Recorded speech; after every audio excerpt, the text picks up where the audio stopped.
Je remercie Monsieur le Président. Madame la Ministre, le 3 mars dernier, vous avez présenté une ordonnance favorisant l'égalité des chances pour l'accès à certaines écoles du service public. Vous dressez le constat que je partage que la proportion d'élèves issus de catégories socio-professionnelles les moins favorisées est aujourd'hui trop faible dans les écoles de service public et particulièrement concernant les postes d'encadrement supérieur de la fonction publique. Afin de mener une politique efficace en matière d'égalité des chances, il me paraît primordial de tenir également compte des inégalités de genre, encore trop nombreuses aujourd'hui. Ma collègue l'a cité sur la différence de réussite au concours du type de l'ENA n'échappe pas à ces inégalités. Sur l'ensemble des admis de l'ENA, en 2009, seuls 36% sont des femmes. Début février, le président de la République a affirmé clairement sa volonté d'améliorer l'accès à l'ENA et à autres écoles des hauts fonctionnaires via diverses mesures. Madame la ministre, quels sont les critères d'accès à ces différentes mesures et aides? Comptez-vous développer des critères ou indicateurs de genre pour s'assurer un égal accès des femmes et des hommes aux écoles de la fonction publique, de la haute fonction publique? Et alors que l'ordonnance prévoit à titre expérimental et jusqu'en 2024 un concours externe spécial pour l'accès à 5 écoles de service public, que prévoyez-vous pour assurer un égal accès des femmes et des hommes au concours de l'ENA? Je vous remercie. Merci. Merci pour cette question qui va me permettre d'ailleurs de préciser quelque chose d'intéressant.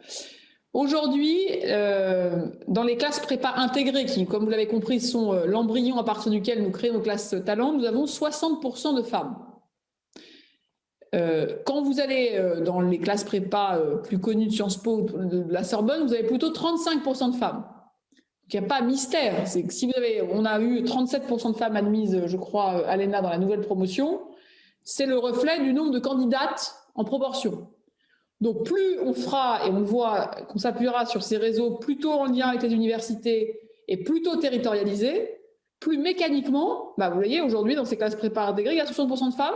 Donc, plus mécaniquement, on va s'assurer qu'il y ait plus de femmes qui se préparent dans de bonnes conditions et qui accèdent à ces écoles et donc ensuite qui alimentent un vivier qui, naturellement, pourra permettre de faire des recrutements beaucoup plus paritaires. Donc, dans l'évaluation, parce que ce que nous lançons là, tout ça, c'est un projet qui a une durée de vie pour l'instant limitée, à 3 ans.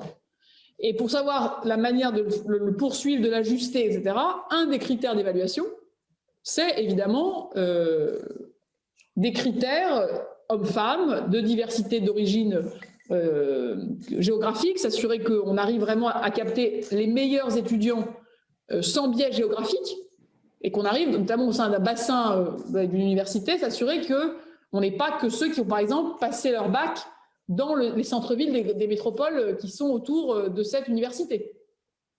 Donc, on a vraiment une vision qui est pleinement républicaine, j'insiste sur ce point. Mais oui, l'origine, où est-ce qu'on a passé son bac, si on est un homme ou une femme, si les critères, notamment d'accompagnement au tutorat, aux bourses, ont été efficaces ou pas, c'est des critères que je vais regarder de près. Ensuite, sur les jurys, on a aujourd'hui une loi qui est très importante, qui nous impose, dans tous les jurys des concours des écoles de service public, d'avoir des jurys paritaires et d'avoir une alternance homme-femme chaque année de la présidence du jury. Donc, d'une certaine manière, nous avons déjà fait énormément de progrès. Ensuite, moi, j'ai 2 enjeux, je vous le dis. C'est que nous fassions beaucoup plus tourner les membres de jury, parce que membre de jury, ce n'est pas un métier, ça prend du temps, mais on ne peut pas être à vie membre d'un jury, parce que sinon, on y reproduit des biais. Qu'il y ait une formation aux biais et aux stéréotypes, parce que on sait, on a tous l'impression de ne pas être biaisés, mais en fait, on l'est tous, d'une certaine manière, avant qu'on en prenne conscience, malheureusement. Et donc ça, c'est pour moi très important. Mais d'ores et déjà, vous dire qu'aujourd'hui, nos jurys sont paritaires et qu'il y a une vraie alternance homme-femme, donc à l'ENA, dans tous les concours des écoles de service public.